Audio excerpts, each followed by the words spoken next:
Well, good morning, everyone. My name is MightyStream, and I'm going to do your June the 7th spiritual principle a day in a meditation. I hope you're having a wonderful morning.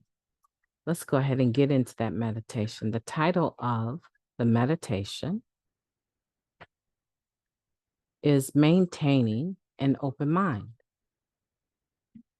New information can be hard for us to accept when it doesn't come to us in the way we think it should. That comes from the Living Clean book, Chapter 1, Keys to Freedom. Our ideas about the help we need, how it's packaged, and who delivers it can be decidedly unhelpful. Our work in step 3 can provide some useful strategies. We're often advised to do the footwork and leave the results to your higher power, and to pay attention to which doors are opening and which remain shut. When we find ourselves too attached to an outcome or banging our heads against the same locked door, open-mindedness may be in order. In the classic allegory told in NA meetings over the years, a flood drives a man onto the roof of his home where he prays for help. He refuses to get in the rescue boat or the helicopter that come to his aid, telling them, "My God's got me." The water continues to rise and the man perishes. In the afterlife, he rails at his maker for allowing him to die, to which his God replies, "I sent a boat and a helicopter." There's a reason this story is a classic. It reveals some of the problems with closed-mindedness. One member described their broken process this way: I put my needs out to the universe and ask for help. Then I evaluate, judge, and reject the help that's offered. Turns out I'm often just looking for someone to co-sign my BS.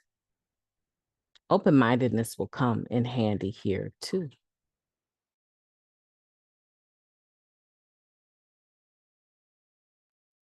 Attending out-of-town meetings illustrates the benefit of open-mindedness. I was just 25 kilometers down the road, but everything I heard seemed so profound. One addict shared. I realized that not knowing these members made me a better listener. Without the mental static about the messenger, their clean time, reputation, or other baggage, it's easier to hear the message.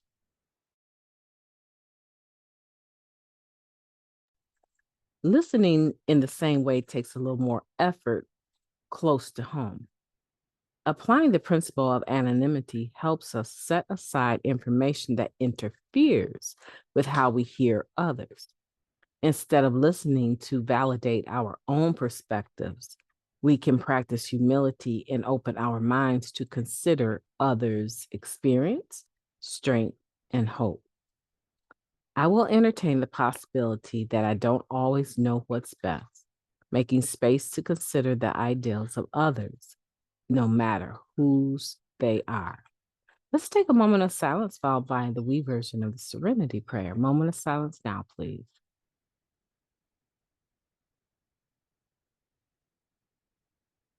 Thank you.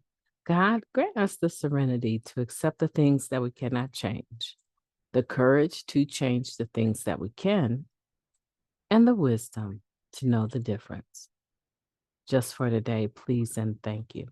Maintaining an open mind. I like that because we talk a lot about having honesty, open-mindedness, and willingness, right? These are 3 spiritual principles that we cannot do without. We need to have these 3 for sure. So with open-mindedness, it's one of those things that is selective, right? We select when to be open-minded and we select when not to be. But here's the thing, unconditional open-mindedness, it's a little bit more risky, but with that, there's a larger opportunity to receive information in a manner that we benefit from it. It's very hard to go into a meeting where you know everyone, you know what their issues are, you know what they're about to share, and not close your mind. I would have to say the majority of people do that to some extent, if they're being honest. However, go out of town, go to another meeting across town and sit and see if you have the same reaction with them that you have with your home group. 9 times out of 10, you find yourself leaning in, trying to hear what they're actually saying, giving them your undivided attention. Whereas, in your home group, oh, here comes the book thumper, the basic textbook thumper. Here they come. Oh, we're going to hear the quotes about the pages and on and on and on until their time is up. This is a good time to whisper, get up and go get coffee, go smoke, chit chat with the person, make signs and symbols to the one person across the table. This is the time to just do anything but give them respect and our attention, right? So we do that. We close our minds off selectively to whom we want. So today, let's not do that. Let's go into a meeting and give it the respect that it deserves. Allowing anyone that's sharing to understand that we're not practicing favoritism. We're listening to them.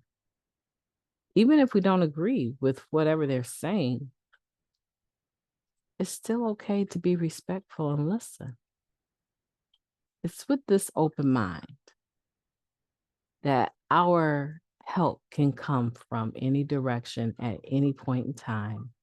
And it's going to take an open mind with discernment to notice when that help that you've been asking for is being sent to you. This is quite comical, this story about the individual that was in the flood. And they reject the boat, they reject the helicopter, and they don't live. They drown. And then they're asking their God, why didn't you save me? God is like, yeah, I tried. Just short of coming down myself and saving you, I tried.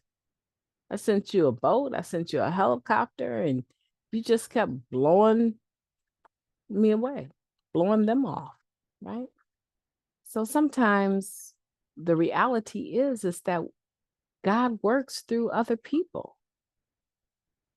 And oftentimes we don't see what God is trying to do because we're so busy judging the package that the help came in. I'm pretty sure most of you have your own experience of someone rejecting some good sound advice that you were giving because of the way you looked, the way you dressed.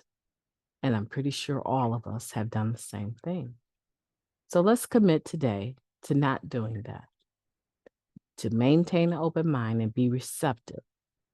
Be receptive to the fact that we're the ones asking for help. And the help may come in a package that we didn't expect, but it's not going to slip by us. It's not going to slip by us because we're going to remain open to the possibility that this could be our answer. My name is MightyStream. I've enjoyed talking to you today. I hope that you will have a beautiful day on purpose. I intend to, and I look forward to talking to you on June 8th. Have a beautiful day on purpose.